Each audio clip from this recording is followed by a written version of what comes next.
Creo que el otro encuentro, el otro bloque no grabé, pero para que quede un registro nada más. Eso.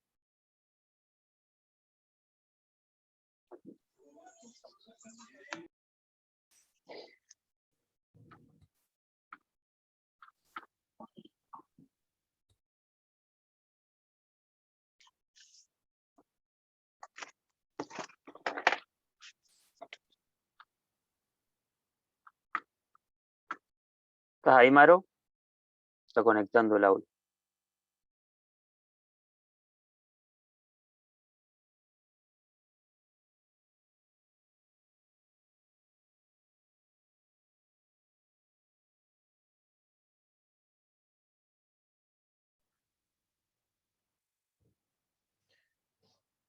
Decía eso. La charla era un poco así. Puedo repetir lo que decía. Uy, no, muy difícil. La charla que viene en el chat era así, un poco hablaban Carla y Steffi, que decía, bueno, hay que ofrecer o dar distintos conocimientos, una escuela de la liberación, pero con algún marco, un desde dónde, creo que decía Carla. Desde dónde doy lo que doy, o propongo lo que propongo. Sí, sí, terminó diciendo Steffi, y ahí es donde me decepcioné porque pensé que iban a discutir, pero se pusieron de acuerdo, así que se me hace mucho más Fueron, complicado. Pero no fueron quiero dejar. políticamente correctas. Sí, sí, igual lo digo con humor, porque después de 20 Zoom, lo único que me queda es reírme. Estoy disfrutando mucho este momento, pero estoy bastante quemado. Entonces, lo que digo es, no hay un momento cero, ni en la sociedad, ni en el aula, ni en uno mismo. O sea, las relaciones de poder ya existen y son parte de las tramas donde vivimos.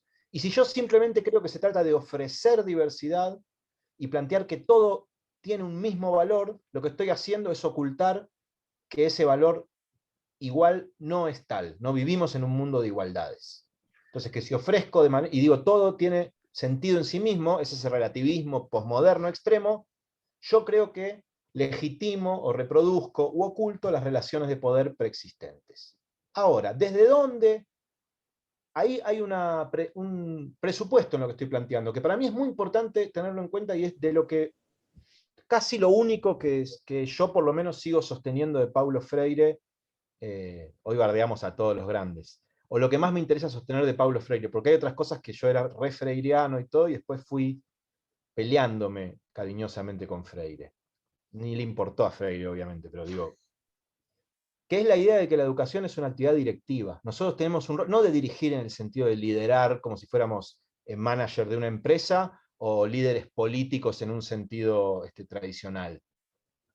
Pero la actividad docente es directiva. Yo tengo un rol distinto que mis estudiantes, que no es superior en un sentido de la educación moderna clásica, pero si yo llevo a poner esto, ya elijo un cuento, elijo una historia, elijo una película, elijo una entrada, elijo hacer un conversatorio, estoy llevando adelante una acción y me toca hacer cargo de esa directividad. Este es el que es una educación liberadora, porque estamos hablando en el Instituto de Formación Docente y qué haríamos o qué pensaríamos o cómo proyectaríamos nosotros nuestra práctica en un sentido liberador. Y en ese sentido me parece que, bueno, el relativismo absoluto de simplemente ofrezco diversidad de cosas porque todas son válidas, legitima el poder o las relaciones de poder. Hay que tener un desde dónde, y yo creo que ese desde dónde que decía Carla y Steffi estaba de acuerdo, tiene que ver con la política y con la ética, o por lo menos son las dos palabras con las que yo identifico eso. Es decir, hay una posición desde la cual, como docente, enuncio y propongo, y afronto, tiene que ver con la ética, es decir, con la dignidad humana, con tal cosa, si tuviera algún lugar, y con la política en el sentido del poder, de lo público. Y ahí creo que hay una última cuestión, que es tener desde dónde me paro, tener un marco, tener una posición política, ética, político-pedagógica, tiene que ser, para mí, lo suficientemente abierto para no dogmatizarse, no desde un dogma en el que sé perfectamente todo lo que quiero explicar, lo que quiero enseñar, pero tampoco tan laxo donde se me pueda desdibujar absolutamente. Me parece que a veces la idea de pensamiento crítico, de revisión, está muy trillada la idea de vigilancia epistemológica, a mí me da miedo la palabra vigilancia, no logro deconstruirla, no me gusta vigilar, no me gusta ser vigilado, no me gusta vigilantear, así que voy a descartar la vigilancia epistemológica por mi propia historia personal. Pero hay algo de la apertura, de la atención flotante, que a mí me surge más de la mano, o lo encontré por el lado del psicoanálisis. ¿Vieron? El psicoanalista, la psicoanalista hace eso que ellos llaman escucha flotante. O sea, no te estoy escuchando con la misma atención que si estuviera conversando con vos como si fueras un amigo, pero tampoco no te estoy oyendo. Estoy tratando de escuchar en el medio de tu palabra. Estoy tratando de escuchar tus silencios. Ustedes lo dijeron. Está sobrevalorado la palabra y subvalorado el silencio en la escuela. Parece que el silencio fuera o se calla porque tiene problemas en la casa, o se calla porque no sabe, o se calla porque es tímido. El par, palabra, silencio, y a veces ni nos bancamos los silencios en el aula, ni nos bancamos los silencios entre nosotros. Entonces, ¿cuál es la idea de escucha flotante? Para atender a desde dónde enseño, desde dónde propongo. Esta cuestión que está como anclada y desanclada, que está tratando de escuchar en el medio, de leer huellas imperceptibles, de escuchar lo que se dice, pero también lo que no se dice, de leer el gesto, parado desde un lugar que es ético y que es político, pero que no es tierra firme. Yo creo que el momento que es tierra firme es dogmático. Digo, hago una pedagogía freiriana, hago una pedagogía marxista, hago una pedagogía feminista de Judith Butler. Yo creo que hay que mover ese piso un poco. Creo que hay que escuchar de otra manera, pero hay que tener un desde dónde. Si no, reproducimos y multiplicamos las desigualdades y el poder. Muy bueno. Sí. Bueno, no sé si alguien quiere este, decir algo, contar algo. Bueno, en relación a esto último que decías, Maro, me parece que cierra de manera muy bella esta relación entre el comienzo, ¿no? Y la filosofía de la liberación que planteaba estos paradigmas modernos entre lo eurocéntrico y el sistema mundo, y esa relación de poder desigual que se da en la historia de la humanidad con lo que sucede en el aula, esto último que estabas diciendo, una relación de poder en donde también hay una lucha para ver desde dónde se habla, y ese desde dónde se habla es el campo de batalla que se da en el lenguaje. En definitiva, estamos hablando de una confrontación simbólica que se da en el lenguaje. Y esto lo digo desde lo que estamos pensando en filosofía de la biología. Hace unas semanas murió Humberto Maturana, conversábamos la vez pasada en Entre Cañas con Gerardo, y define, habíamos hablado de esta diferenciación entre humanos y animales, y cómo dos mitos de orígenes, dos construcciones simbólicas nos paran en lugares diferentes, y Maturana, con una visión biologicista, define a lo humano como un sistema vivo, igual que todo sistema vivo en la faz del planeta, pero que es un sistema vivo autoconsciente que se despliega en el lenguaje. Por lo tanto, lo humano es un desplegarse en el mundo simbólico del lenguaje, y toda relación de poder se da en ese ámbito. Y Europa ha triunfado o ha venido triunfando, y creo que lo que estamos tratando de hacer es de igualar un poco esta cuestión que se da en el plano simbólico y del lenguaje, y sin embargo estamos hablando en una lengua europea. Y ahí ya estamos perdiendo, ¿no? Desde el lenguaje ya estamos encerrados en una lógica de aquel que triunfó en esta batalla por el poder simbólico. Y me cuesta mucho, y no podemos salirnos de ese plano. ¿Cómo hacer?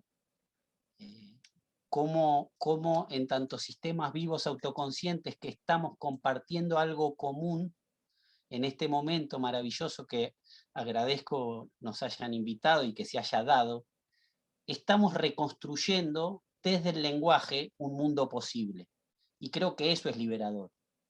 Y para ello no tenemos otra alternativa que desplegarnos en ese lenguaje y encontrar nuevas formas, nuevas palabras y nuevas maneras de encontrar lo común, que es el único camino que tenemos como sistemas vivos autoconscientes para llegar a realizarnos y no destruir el planeta ni destruirnos entre nosotros. Y el camino me parece que es ese, encontrar lo común.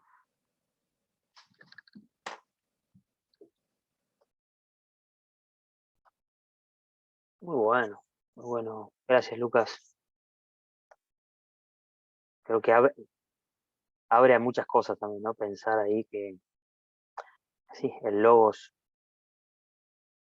colonizador, digamos, también, ¿no? Ahí, en torno a eso. Bueno, se liga con lo que vos mencionabas, Maro, también, de ese reclamo de este representante de la comunidad, digamos, ¿no?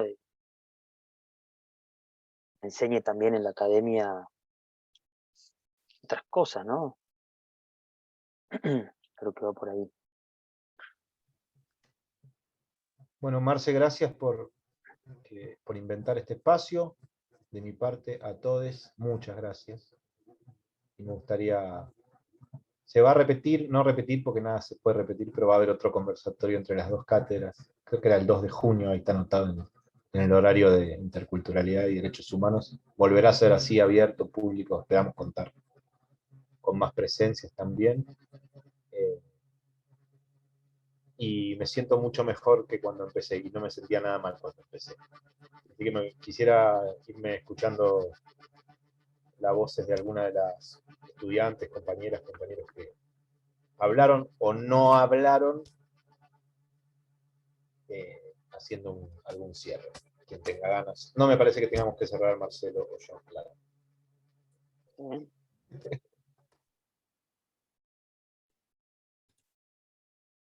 Bueno, buenas noches o buenas tardes. Bueno, yo la verdad que estoy escuchando y estoy como en un conflicto, ¿no? Digamos, cognitivo se podría decir, porque ¿qué me pasa? Lo voy a compartir, ¿no? Cuando hablamos de filosofía de la liberación, ¿no? Es muy lindo, ¿no? Pero ¿liberación para quién? ¿Para un docente? Y lo que es más importante, que son los alumnos y las alumnas, digamos, me pasa eso también, porque uno piensa en llevar propuestas, pero también lo siento como que está imponiendo algo, porque está llevando una variedad quizás de 5 productos, como el ejemplo que dio Mariano. Entonces, yo creo que es un tema complejo y que es una puerta al debate, ¿no? Y acá creo que influye también los actores que hay en una institución, ¿no? Un compañero, una compañera, los directivos.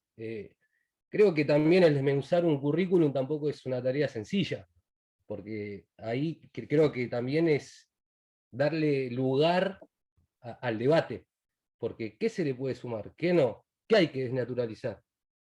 Entonces creo que es todo muy complejo, pero no sé si me entiendo, pero estoy también con mi cabeza ahí medio como que va y viene. ¿Liberación para quién? Eso solo no.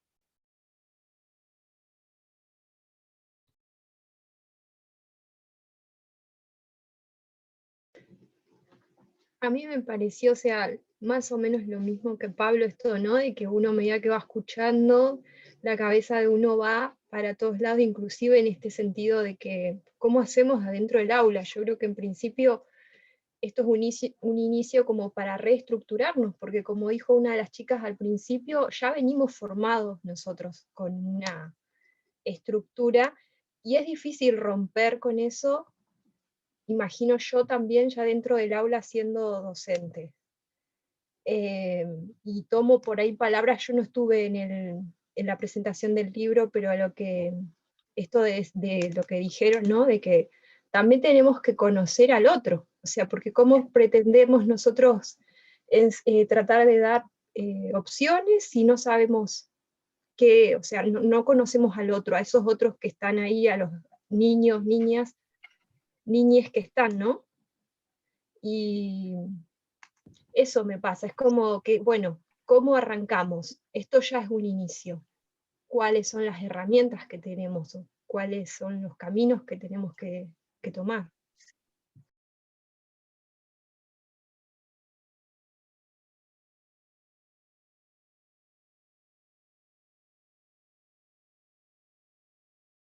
Vale, si estás hablando, estás muteada. Me parece que, ¿no? No. Bueno, creo que estamos bien con el horario. Si quieren, podemos ir suspendiendo, porque esto continúa, el diálogo continúa, está bueno que se genere. Yo quiero agradecerle a Lucas, a Gerardo, que se conectaron, que estuvieron aquí, que bueno, están invitados también para el próximo encuentro y para que se genere también con las otras cátedras, también algo así, o lo que se puede ir dando, está genial.